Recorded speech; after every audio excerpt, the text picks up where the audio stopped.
What's going on, everybody? This is Dave from Post Rock Promo. I'm here with Evan from Melodic Canvas from Bay City, Michigan. How's it going, Evan? Good. How you doing? I'm doing good, man. Same thing, different day. Yeah. Let's dive right into it. So when and how did you guys form?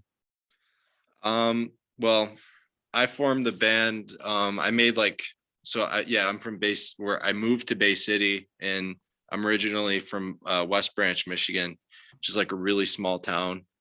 And I didn't find anybody to play in a band with there. So then I moved to Bay City, and then like maybe a year after I moved, I made like a bunch of flyers.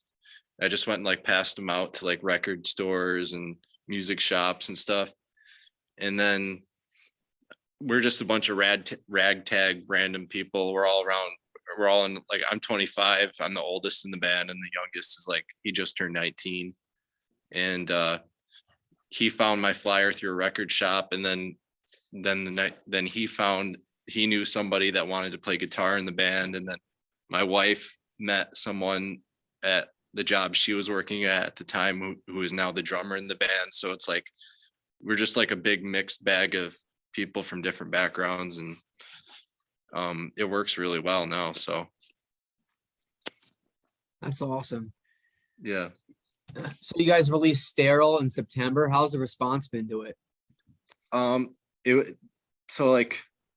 response was it was very interesting. It's starting to pick up momentum now, but so like I released an EP before that as a solo artist, and it was kind of just like drenched in reverb type of thing, like almost shoegazy, but like indie rock shoegaze.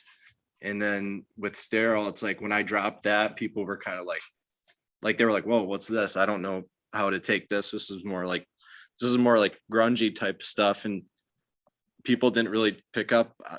It didn't garner a lot of streams or anything, but it wasn't until we started playing out as a whole band that like people are like really digging it. And when they hear those songs live, then it's just like it translates so much differently compared to just showing somebody a song or whatever, you know what I mean? But yeah, I mean, I'm still trying to pump out the promotion, just keep on rolling it out and just keep on pushing it to people.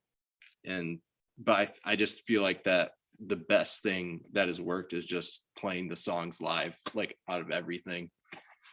So Heck yeah, man. That's sick. So who'd you record it with, and how was the process? I recorded Sterile with Brian Chamberlain and Ryan Yountz. I forgot how to pronounce his last name, but both of them at Studio Anatomy in Traverse City, Michigan. Apparently the studio is shutting down actually now, but it was thriving for a long time. And we got one more show there this summer, and it might be one of their last shows ever, and then they're going to try to relocate. But it was like a studio where basically for upcoming artists, like to affordably record music. So like that's kind of what drew me to it, was just like the fact that you can go in there and just record for like 5 hours, and it's like $150, and it's just super chill and laid back. And there was a lot of room to just write in the studio and feel like a lot of breathing room compared to a lot of high end studios where, they're always looking at the clock, like you feel pressured and stuff. And it didn't feel like that at all there. So That's really cool. Yeah. So how's the post rock, shoegaze, grunge, alternative scene in Bay City? And do you have a favorite local band, a favorite venue? So yeah, we've been playing around in Bay City we've been playing around Michigan a lot lately this year. And then the Bay City scene is kind of unique because it's like there's so many different types of bands here, and we kind of stand out because there aren't a whole lot of shoegazy, post rock. Like we're one of the very few bands that kind of explores that territory in Bay City. So it's like, and then there's like a promotional guy here. His name's Troy, and he's always kind of confused because he's like, well, I want to lump you in with should I lump you in with these heavy metal guys, or should I lump you in with like the indie rock guys? And so it's like we're kind of stuck between there, but at the same time, it's kind of worked in our favor because no matter where we go, we kind of stick out, and we didn't know if that was a good thing at first, but it's actually starting to look like it is a good thing because people really notice us when we're to the contrast of everyone else. And yeah, I mean, we're starting to kind of find our way more and more. So I mean, like playing downstate has helped a lot as well, just playing with other bands that are similar in our genre. But yeah, the Bay City scene is very unique for sure. And we've been playing in I would say we play a Bay City show like every 6 months or so, just because you don't want to play the same town too much, you know what I mean? But just enough so it's like people, you maintain that interest. So Very cool. So who are your biggest influences? I mean, it's crazy because we were talking like a month ago, the band and I, we were making like a list of our favorite albums. And it's like I feel like in Melodic Canvas, my personal influences, just because I write all the songs, like my personal influences come out the most. But like my guitar player, he really likes a lot of Midwest emo and like Maroon 5 and just total things that I mean I appreciate for sure, but that's not what I listen to all the time. And it's like same thing with the drummer, he's into a lot of rap. And then I mean I like rap a lot, but I mean when it comes to influences, I mean like a little bit of that sneaks in for me. But and then like the bass player, he's into a lot of like heavy type of stuff, so it's like there's just a good mix. And then like for me personally, it's like it's pretty clear. Maybe like I'd say like for me, Smashing Pumpkins are huge. My Bloody Valentine, obviously. Slint is another one. Pink Floyd. Just psychedelic gaze, grunge, Nirvana, obviously. And that's just to name a few for me, but it's just kind of cool playing with other people that have other tastes with other types of music that I don't have, just so that way that type of style sneaks in. So it's not like it's all just one thing, you know what I mean? So Some classic bands there. I love it. yeah. So if you could tour with one of them, which one?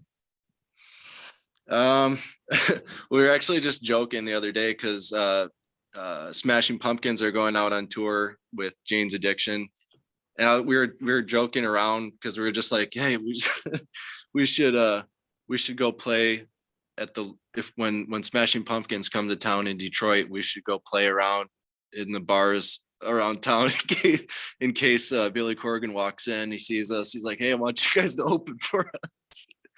But I mean, Smashing Pumpkins would be super cool. There's a lot of smaller bands like Narrowhead. I really dig Narrowhead. With some other ones, Oblove, that's another one. Dive. Opening for those bands would be really cool. There's a band called Greet Death that are from Flint. I would say they're even darker than what we do. They're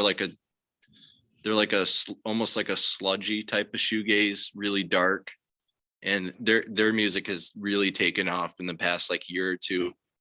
And that'd be really cool to open for them as well. So Narrowhead is really, really good live. yeah, I almost saw them live back in November, but I didn't go. But I've seen clips live, and I talked to people that have seen them live, and they all say they're really good. So That's awesome, dude. So now I'm going to ask you some non-music questions. It's a good way for me to get to know you. I did this with the other bands I interviewed. Are you ready? Yep. Okay, first one. If you could be fluent in another language instantly, what language? Um, I mean, there are a lot of ones that I think would be really cool. Like, just, I don't know, like, really like off the wall ones, like that nobody knows. Just, I can't think of any off the top of my head, but it's like, if I really had to actually go with one, it'd probably just be Spanish, just because it's the second most common. Just, I don't know, it would probably come in handy for me. So, but Keeping it simple. yeah. I like it. What was the best vacation you've been on? Um, well, I would say the coolest vacation I've been on was in 2017. I went to Iceland for 2 weeks, and that was like a really cool experience. And then my wife and I went and like boondocked all across the United States in 2018, and that was a totally different experience, but equally as cool. So I'm so jealous. yeah, we slept in the car and did all that type of stuff, went to national parks, and yeah, it was crazy. Living a dream, baby. The kind of stuff you see in Yeah. movies. What's your favorite video game? Ocarina of Time, Zelda. Just I've probably played through that game probably 75 to 100 times, just on either on Nintendo 64 or the 3DS version. Probably played it through, like, not even exaggerating, almost 100 times. Yeah, this is kind of sad, but that's a game I never got into, and I know that's really sad because it's a classic. It's been around for a long time. It's a video game that tons of my friends grew up playing, and is a video game that I grew up being around, but I never got into it for whatever reason. Yeah, it's just, I think what it is like, you kind of have to be into action adventure. Like, if you're into other genres of gaming, it might not click as much. But I think the reason why I liked it so much is because that's what I really dug growing up playing, is action adventure games. And Right. it's like the ultimate action adventure in my mind. So Yeah, I really focus on the sports games like the Tony Hawk Pro Skater and FIFA and oh yeah, that kind of stuff. I really like, MLB. yeah, I really like Tony Hawk Pro Skater. Actually, that's a really fun game. It's a classic. It's got one of the best soundtracks of all time. Yeah. It's what got me into pop punk and punk rock and all that. Oh wow. Yeah. Pokemon. I play a little bit of Pokemon. I shouldn't say a little bit, more like a lot. I'm a big Pokemon guy. Yu-Gi-Oh, stuff like that. But yeah, for whatever reason, I just didn't get into Zelda. Right. So, what's your favorite food? Um, it's always a toss up. Probably, I like rice stir fry type of stuff, but I like Mexican food a lot, like fajitas and any type of food where it's like there's a lot of stuff kind of going on. I like, and if it's spicy. My kind of guy. I'm a big Mexican guy. I could eat Yeah. burritos for breakfast, lunch, and dinner all day. Yeah. So if you were stranded on a desert island, what 3 items would you want to have with you?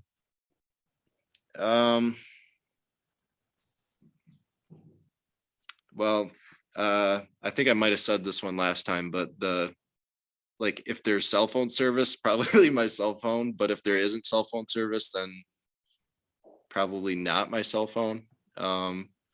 Definitely like an acoustic guitar, and then probably like a notepad with a pen. So that probably counts as 2 items. So just a guitar, notepad, and pen. Keeping it simple. You're a simple man, in the Yeah. words of Leonard Skinner. Yeah. So what was your favorite subject in school? I actually, I sucked at everything in school. So that didn't necessarily mean I hated it, but yeah, I wasn't good at anything. So I mean, the one that was the most tolerable for me was probably definitely not math. I would say like history. like American history or any type of history was like probably my favorite. So History is where it's at, man. yeah, Math was the absolute worst. yeah, I suck. I didn't even finish. I'll say right here, I didn't even finish like algebra 1 or 2 because I couldn't make it through it. So just like Welcome to I my was that world. bad. I was so like my brain is so right brained that it's just like all that other stuff is so non-comprehensible to me at all. It's like it takes like I had a tutor and everything, and it was just like really hard. Yeah, that was me, man. And it's interesting because I mean, I don't know how it was for you, but for me, algebra, I really struggled, like the y equals x plus whatever, that I really struggled with. But once it Yeah. came to like geometry with the angles and all that and the shapes and all that stuff, like I actually did, okay. I think I got like a C or like a C plus or something like that. So I don't know, what it was, but I did, better in that type of math than the other one. Right. And then accounting in college, that's a completely different story. That was really freaking hard. All right, man. Last question. What are some places in Bay City that visitors should check out?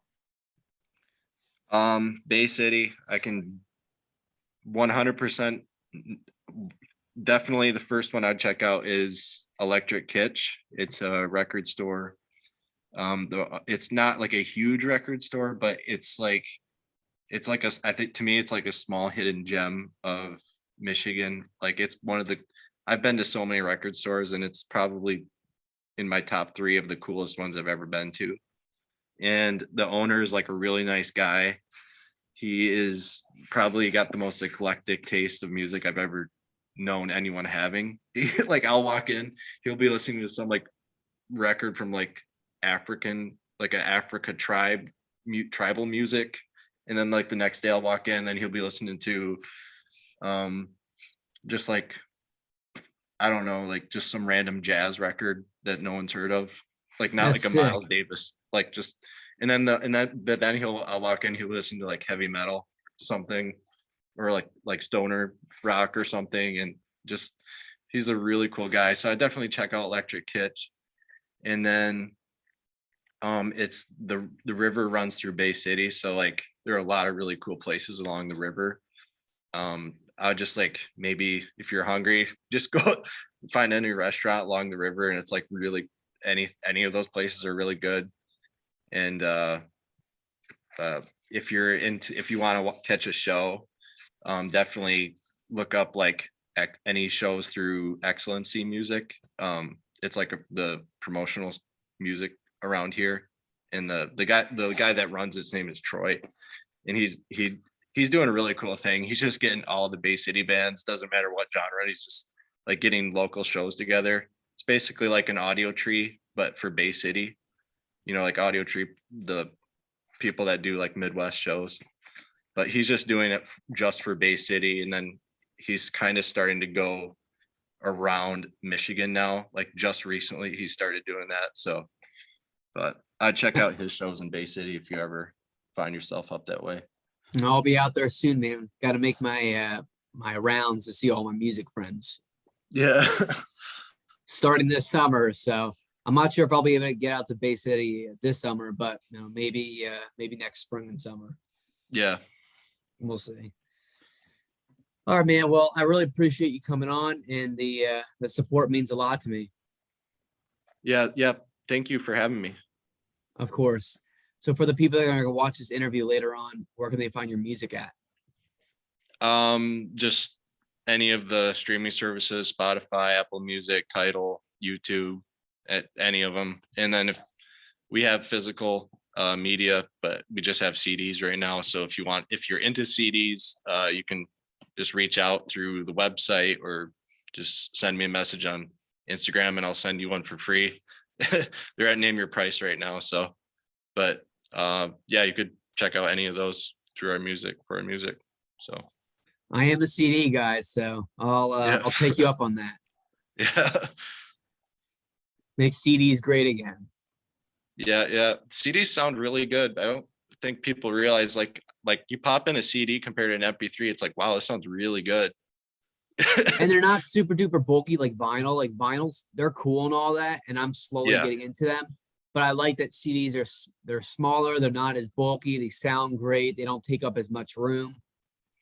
Yeah, and I think I mean I truly think that CDs are just gonna they're like right now they're not really at the peak of its, they're not at the peak of like coolness right now, but like just like vinyl and like cassettes, it's gonna come back around eventually. Oh, So absolutely. All these things go in cycles. yeah. So It's only a matter of time. Just gotta count down the days. yep. Well, I really appreciate it again, man, coming on, and we'll be in touch. Yeah, for sure. Thank you. Of course. Have a great night. Yeah, you too. See ya.